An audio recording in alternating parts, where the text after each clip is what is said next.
Previously on Rome, rise and fall of an empire. The democratic Roman Republic is no more. After a relentless drive to seize absolute power, Julius Caesar is assassinated by aristocrats, hoping to maintain the Senate as the center of Rome's political authority. But the effort fails, and the age of emperors begins with the reign of Caesar Augustus. Now, in the 1st century BC, under the reign of the new Emperor Augustus, a new Roman Empire is on a mission of rapid expansion and sets its sights on the savage land beyond the Rhine. But the latest and greatest conquest collapses into a bloodbath. Germanic tribes spurn the imperial yoke and defy Roman authority, hobbling imperial ambitions, redrawing history, and jeopardizing the empire.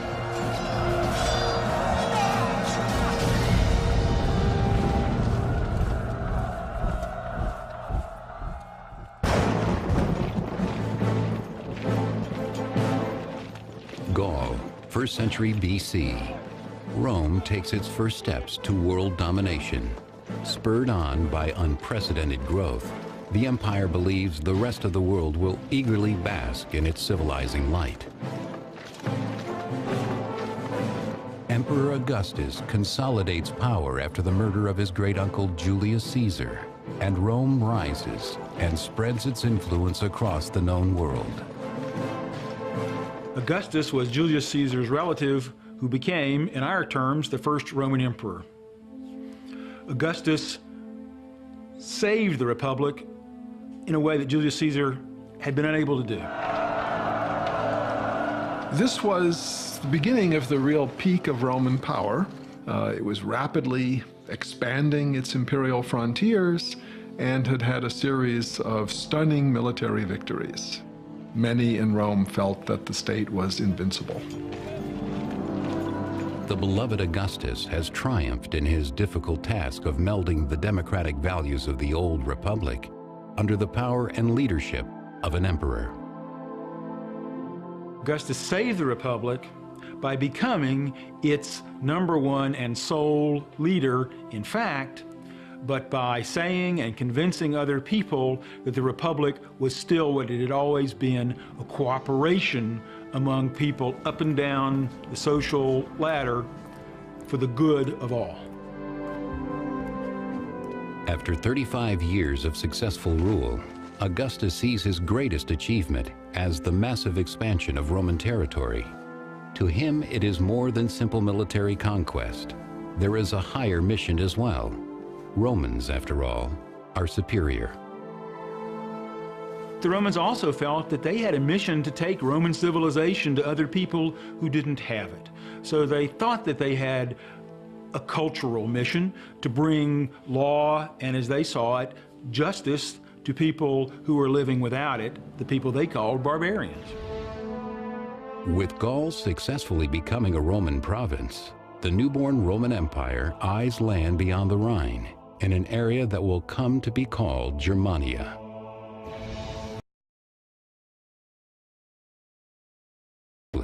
Vying for power or turf through bloody raids against each other. Some tribes even extend their raiding into Roman territory, which Rome will not tolerate.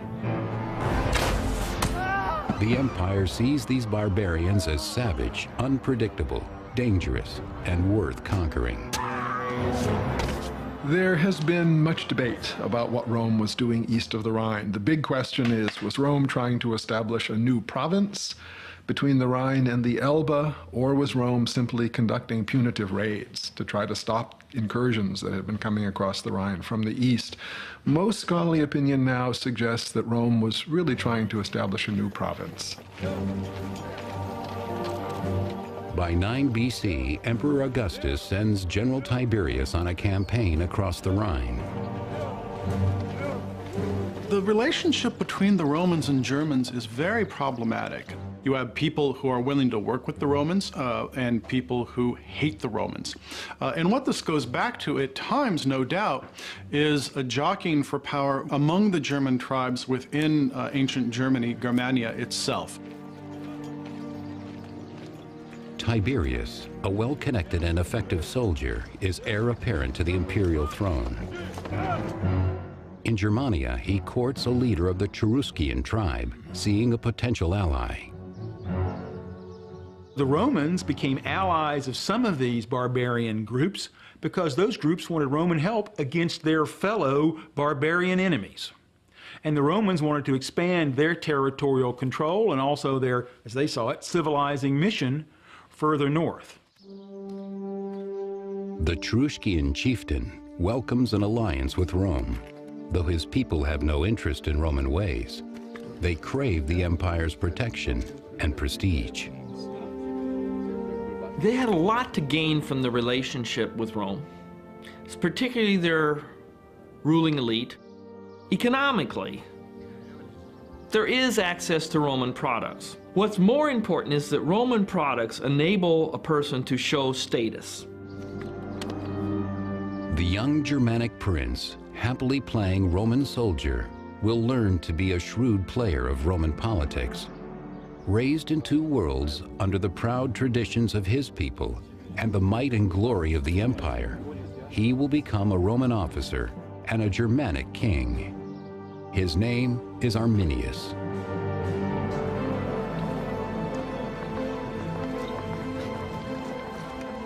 For more than a decade, the empire has enjoyed relative peace with the tribes across the Rhine, thanks to the strong military of Emperor Augustus. Augustus is a military dictator who is going to have to fight constantly in order to establish an empire that's actually going to be stable for a full 2 centuries. Arminius, the young Germanic prince now in his 20s, has become an auxiliary commander in the empire's service. These auxiliary troops recruited from Rome's provinces are a crucial supplement to the Roman army's 28 official legions. Augustus had to make sure that people understood that he was doing what traditional Roman leaders had always done: lead Rome to glorious and profitable conquest in war. In 6 AD, Roman General Tiberius travels from Germania to quell a violent revolt in the volatile Roman province of Pannonia, roughly modern Hungary and Austria. Tiberius directs all his forces in Germany against the insurgents, who are rejecting Rome's taxation and intrusion into their way of life. When the Romans tried to push Romanization of the barbarians, to make them live more like Romans at a pace faster than the barbarians wanted to go, then the barbarians said, "We won't go there." The revolt against Rome will last 3 grueling years, stretching the Roman army thin. Emperor Augustus sends in auxiliary troops. Arminius fights in this campaign, mastering the techniques of Roman warfare and distinguishing himself to his Roman superiors. First-century Roman historian Velleius Paterculus. Brave in action and sharp in mind, Arminius had an intelligence quite beyond the ordinary barbarian, and he showed in his manner and in his eyes the fire of the mind within. Arminius is also sharp enough to see how brutally Rome can treat its provinces, crushing their autonomy. I think he might have seen many of the native Pannonians in very much the same position as his peoples back in northern Germany. And he may well have seen a reflection of his own community in some of those places in Pannonia. Still, in service to the empire, Arminius fights on, mustering his auxiliary forces alongside the Roman troops of General Tiberius. As Rome fights to keep Pannonia in line, back in Germania, the empire building progresses smoothly. Arminius's people, constructing roads and other civil projects under Roman watch, are beginning to see the benefit of Rome's intrusion. For the barbarians, especially those against the Rhine, who really weren't living in a Roman world, they could still see the attractions of what we call Romanization. developing a life more based on trade and commerce, building larger communities as opposed to very small separate communities the way they had traditionally lived. 3rd century historian Cassius Dio. The barbarians were adapting themselves to Roman ways, were becoming accustomed to holding markets, and were meeting peaceably. They were becoming different without knowing it. In 7 AD, Emperor Augustus appoints his close friend Quintilius Varus to govern the land east of the Rhine. Varus is a relatively capable commander in a pinch, but there's also an intimation that we get from our sources that he's not the best character in the world. His description by historian Velleius Paterculus is less than flattering.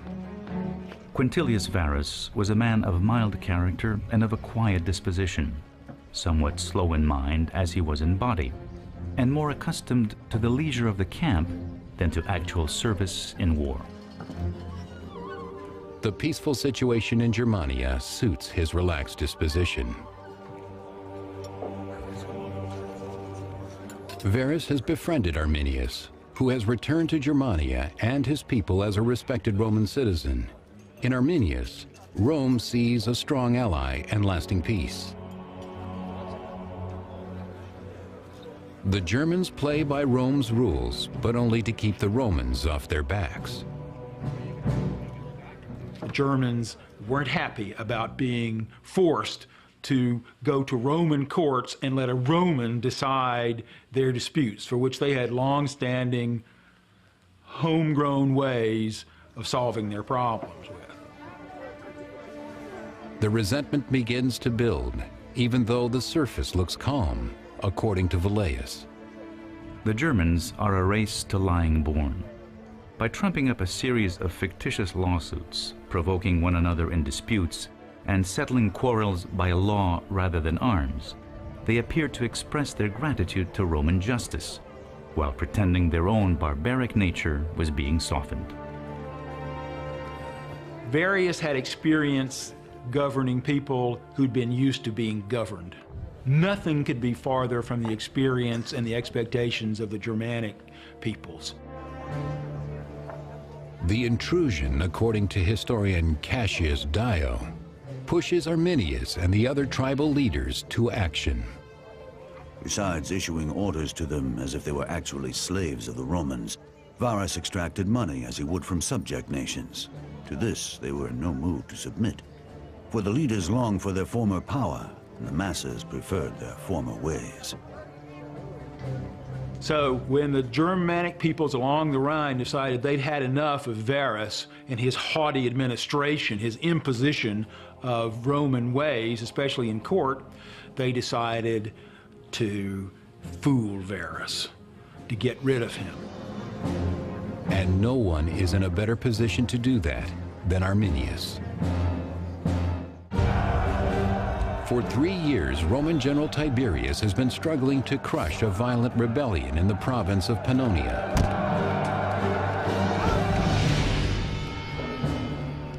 At last, in 9 AD, he is seeing his efforts rewarded. As the insurgents are defeated or surrender, victory is within his grasp. But as order is restored in Pannonia, unknown to the Romans, the situation in Germania is about to explode into chaos. In this supposedly peaceful province, Roman Governor General Varus has pushed to establish Roman rule and pushed the Germans too far. The proud German barbarians, under their leader Arminius, have grown tired of paying Roman taxes and being treated as slaves on their own lands. Refusing subservience to Rome, they decide to take up arms against the most powerful army in the world. Not all of the German chieftains are convinced by the plan. One, a man named Segestes, fears the risks are too great, but Arminius sways the others. For a man like Arminius, at this point in his career, and he is acknowledged as the dominant person among his people. This is a great honor for him. To become just a client in some kind of provincial structure, an unclear category, is something he just didn't want to do. Arminius has fought alongside the Romans, and he knows the Roman army is an army of power, not stealth. So he had the opportunity to learn Roman tactics and to learn how the Roman army operated and what it could and could not do, what its capacities and capabilities were, how it deployed, how it fought. Arminius knows about Rome, and he knows the Romans underestimate Germanic resolve. He tells General Varus everything he wants to hear. Historian Velleius Paterculus. Arminius used of the negligence of General Varus as an opportunity for treachery, wisely seeing that no one could be more quickly overpowered than the man who feared nothing. He knew that the most common beginning of disaster was a sense of security. Part of the problem was Rome's bias, Rome's overconfidence that it could defeat anybody, that nobody up in these northern regions far from the Mediterranean could possibly mount a successful defense against Rome.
They're going to have drinking with the prostitutes.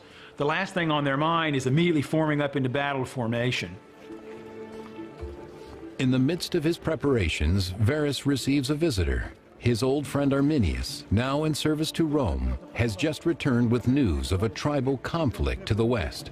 Arminius tells Varus his presence there is needed to restore order.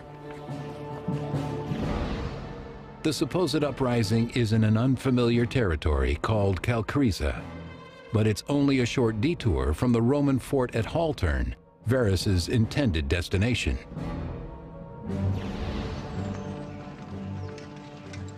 Varus mobilizes the entire camp for the journey. So here's Varus having been drawn into German territory through his own pride, but coming, he thinks, on a civilizing, law-giving mission. He's not ready to fight these barbarians so skilled at ambush and the kind of tactics that could throw a Roman army into complete disarray. The long line of soldiers, civilians, and provisions lumbers through the woody German countryside. Varus expects no trouble, but this is foreign soil, so he remains cautious. He moves his entourage as quietly as possible. Archaeologically, one of the things that has been found in these recent excavations is a cowbell. And the cowbell has been packed with straw, and the straw is still in the cowbell. With the cowbells silenced, the line proceeds, keeping military formation as the Romans head unknowingly toward the camouflaged walls of the trap. The Germanic chieftain Segestes, still dreading the deadly plan, tries to warn Varus about the treachery of Arminius, but he is ridiculed and driven away. First-century historian Velleius Paterculus. Segestes demanded that the conspirators be put in chains. But fate now dominated the plans of Varus and clouded his mind. Even though Varus had been told by other barbarians, don't trust those guys, they're going to betray you. But Varus thought he was a judge of character and he could tell who was his friend and who wasn't.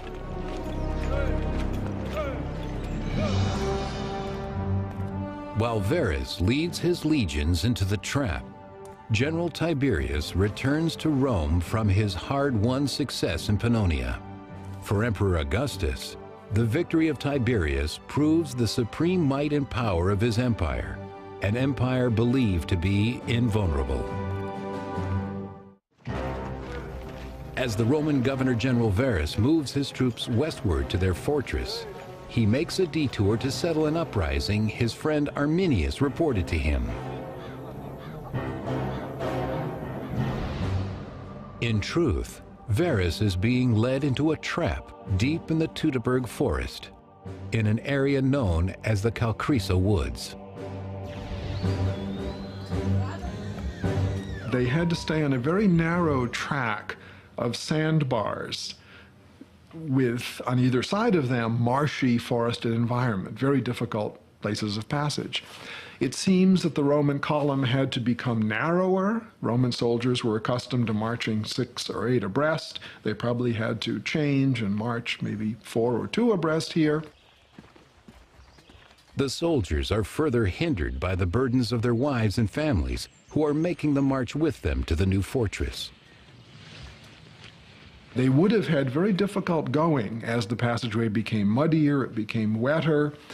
This landscape is penetrated by a series of deep ravines, streams flowing from the Calcrisa Berg down into the swamp to the north. Varus walked through the worst possible territory a commander could have walked through. On one side he has a swamp, on the other side he has hills. He followed the road because Romans couldn't carry all this armor they wore. On the long haul, it simply wore too heavily. The German tribesmen have lured the Romans into the perfect trap, difficult to move forward, impossible to move back. Arminius knew he had Varus in his hands. It was just how and when. It's not if. And it happened. And it happened in a really complete fashion. 3rd century chronicler Cassius Dio describes the moment of ambush. The Germans came upon Varus in the midst of forests, by this time almost impenetrable. And there, at the very moment of revealing themselves as enemies instead of subjects, they wrought great and dire havoc. The trap is sprung. The Romans have no way out as the barbarians surround them on all sides.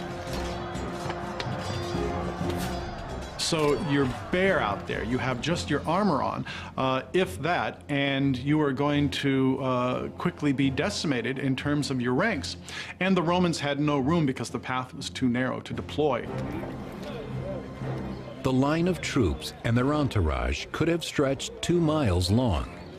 Varus, hemmed in at the middle of the formation, is unaware of the devastation at the front. All he knows is the line has suddenly stopped moving, and there is no place to go. The front of the line is going to be the first to get it, and there isn't much communication, as far as we can tell, on this path, or there couldn't be much communication between the front of the line and the rear of the line. So that's going to render the army more vulnerable and create a deadly situation as well. By the time Varus learns of the attack, it is far too late. No time to prepare, no place to escape. The exact chain of events is lost to history. My guess is this was a battle that the main engagement took less than an hour, but the mopping up operation probably took the rest of the afternoon. Each man had to reconcile to the inevitable, and I don't know how a Roman would have done that any better than an American. Very hard to watch your friends die. As the Roman soldiers die like animals, more German warriors joined the fray, writes Cassius Dio. The enemy's forces greatly increased, as many of those who had at first wavered now joined them, largely in the hope of plunder. In an indignity worse than death, 2 of the legions lose their eagle standards to the barbarians. The eagle was seen as a religious symbol by the soldiers. It was literally the religious spirit and power that kept them safe and made them victorious. To have the eagle fall in battle or to be taken by the enemy was literally like having your spirit ripped out. And without your spirit, you were going to be defeated. But worst of all was the disgrace, the loss of honor. To have the symbol of your fighting spirit literally taken by the enemy was the ultimate in dishonor and disgrace. Under Varus's watch, the standards and the battle are lost in the Calcrisa woods. The dishonored general knows what he has to do. Varus had been fooled so badly by the barbarians. He knew he was responsible for this defeat because he had marched a Roman army in and not prepared it. So Rome was going to blame Varus for this defeat. Varus blamed Varus. And for him, the only way out was suicide, even though this was a disgraceful suicide. The Germans under Arminius's leadership have recaptured their land and in the process defeated the mightiest army in the world. Now it's time to torment their captives. 2nd century Latin writer Florus recounts the horror. Never was their slaughter more cruel than there in the marshes and woods. Never were more intolerable insults inflicted by barbarians, especially those directed against the lawyers. They put out the eyes of some of them and cut off the hands of others. They sewed up the mouth of one of them after first cutting out his tongue. As Germania celebrates the defeat of Varus, a victorious General Tiberius returns to Rome from his battles in Pannonia. And in Rome, Emperor Augustus joyfully makes the final preparations to celebrate Tiberius's triumph. But all that planning will go to waste. When news arrives in Rome, Augustus is told of the loss of his 3 legions in the north. He is horrified. And supposedly he screams repeatedly after this, "Varus, give me back my legions." This was a shock because Rome had had a whole series of military successes. Rome believed these people in the north could be easily defeated. Yet here comes this news that 3 entire legions, 20,000 men, were destroyed in one fell swoop in a totally unexpected disaster. And now that the Cherusci and other barbarian tribes have slipped their leash, what can stop them from destroying Rome?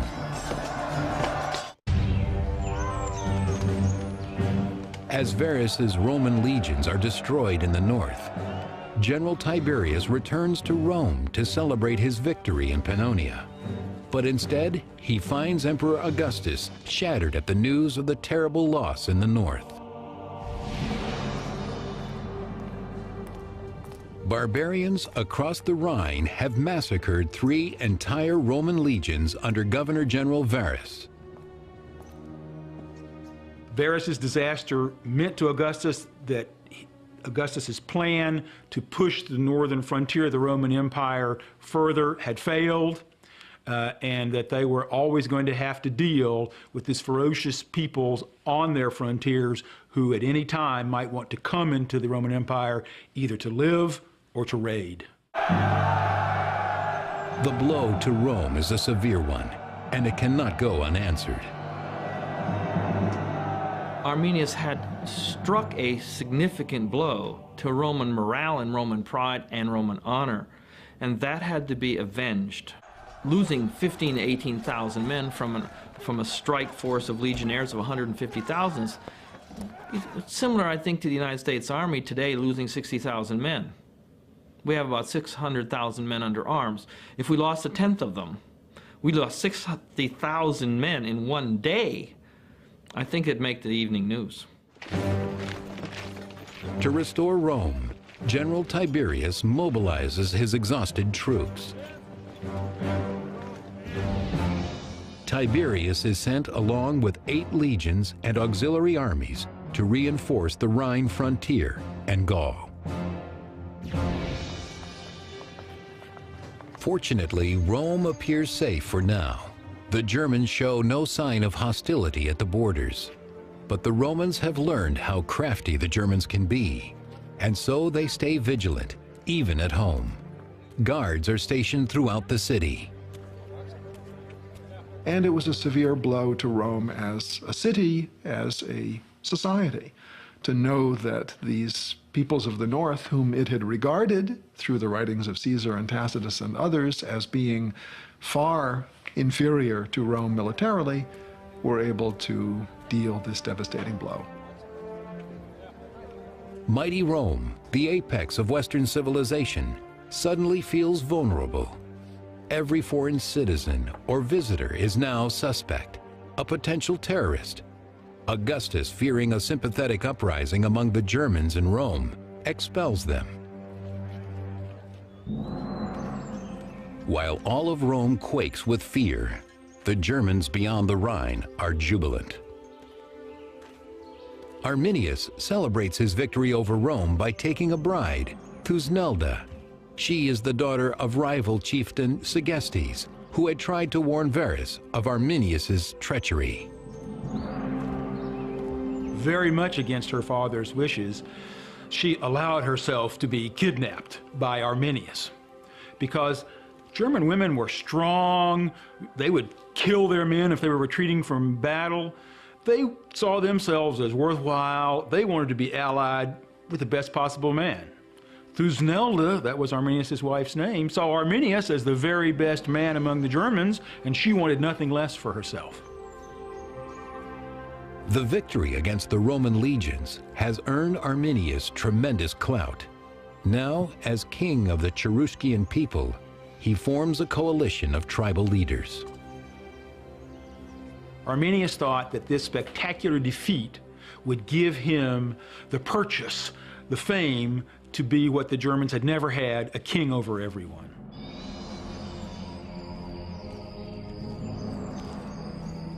The site of the massacre becomes a holy place, left untouched to commemorate the victory over the Romans and to please the Germanic gods that granted it.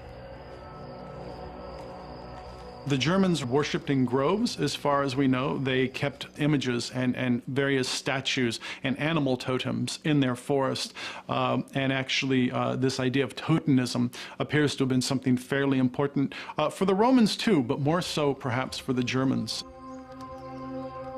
And so, as Rome staggers, the Germans revel in their barbaric success, keeping the Roman weapons as a sacred reward.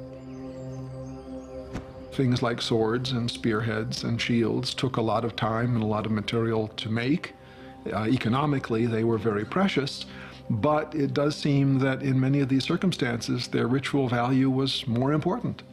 And for that reason, these were deposited sometimes by the thousands. And we even find weapons with ornamentation in silver and gold on them, indicating officer status. Through violence and cunning, the Germans have snatched their land back from the Roman intruders, at least for now. But Rome is not giving up. The Romans realized they had a big problem along the Rhine.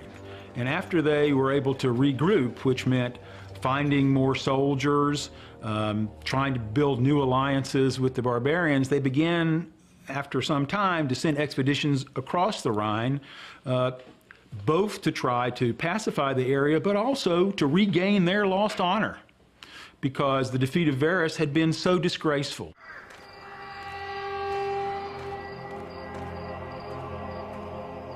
And so, for posterity and for the empire's self-esteem, Rome must somehow turn this dire situation around. 13 AD, 4 years after the massacre, Emperor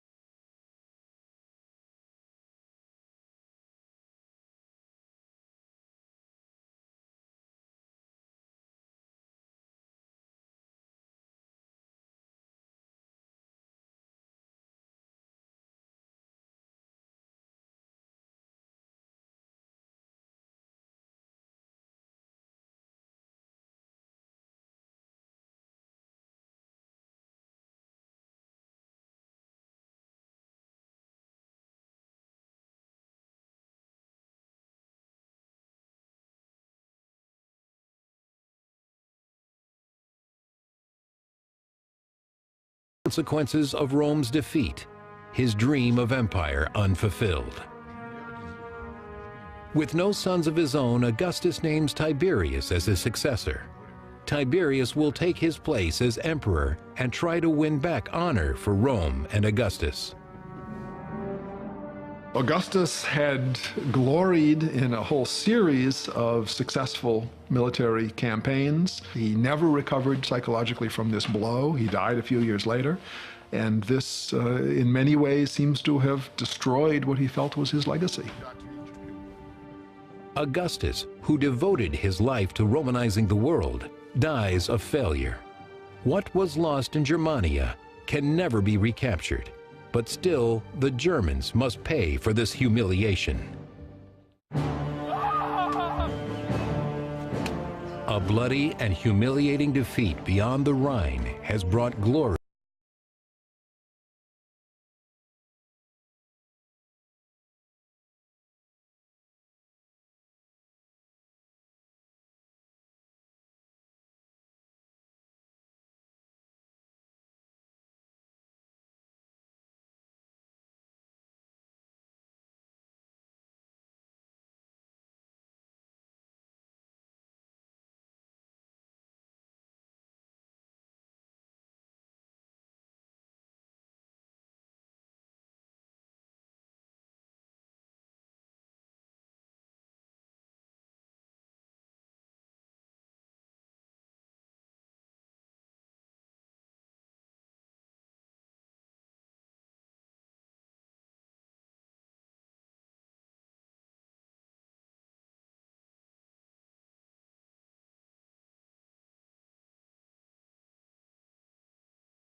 bones of the 3 legions, no man knowing whether he laid to rest the remains of a stranger or a kinsman. But with anger rising against the enemy, all simultaneously mourned and hated. Symbolically, it was really important for Rome to show that it remembered its fallen veterans and that it was never going to give up trying to reclaim the honor that had been taken from them by the incompetence and arrogance of their commander. To the Germans who see the killing field as a holy memorial, the burial is a desecration. As soon as the soldiers leave, the Germans exhume the Roman bones and re-sanctify the site of the massacre. Arminius, believing he had soundly defeated Rome 6 years ago, is livid that the Romans have come back and confounded by the sudden turn of events. Tacitus recounts his rage. Arminius, with his naturally furious temper, was driven to frenzy by the seizure of his wife and the foredooming to slavery of his unborn child. He flew into a rage, demanding war against Augustus, war against the empire. And war did come. Once again, Arminius's stealthy forces, familiar with the landscape, exploit their advantage over the unwieldy Roman troops. A legion is overwhelming, where you can choose the battlefield. Flat and expansive. Room to maneuver in tightly packed units. This was none of those things. It wasn't flat, there was no room to maneuver, and you couldn't even assemble your units in full strength. But Germanicus sets a trap, luring the enemy into the open and then pouncing. The Romans win the battle, but not the war. The incompatible fighting styles, the expense of the campaigns, and the tenacity of the Germanic barbarians rob Rome of any hope of lasting victory. There were several years of punitive raids by the Romans east of the Rhine, in which they actually tried to capture Arminius, they tried to defeat his people. These were not successful. Neither Arminius nor Germanicus will live long enough to see where their historic efforts would lead. 3 years later, in 19 AD, both die unheroically.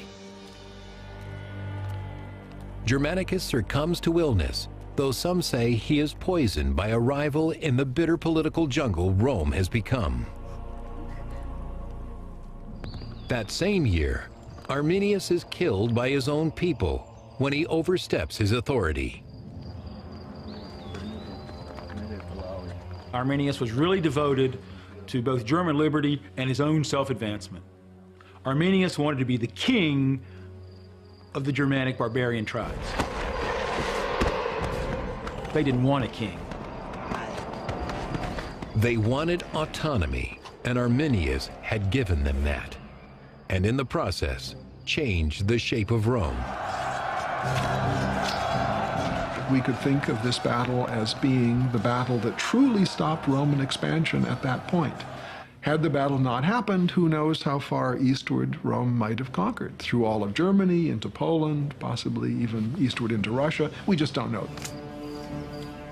After Teutoburg, Rome deems the risks of expansion too high, the benefits hardly worth it. But soon enough, the lure of foreign conquest becomes too seductive to ignore. Next on Rome, rise and fall of an empire.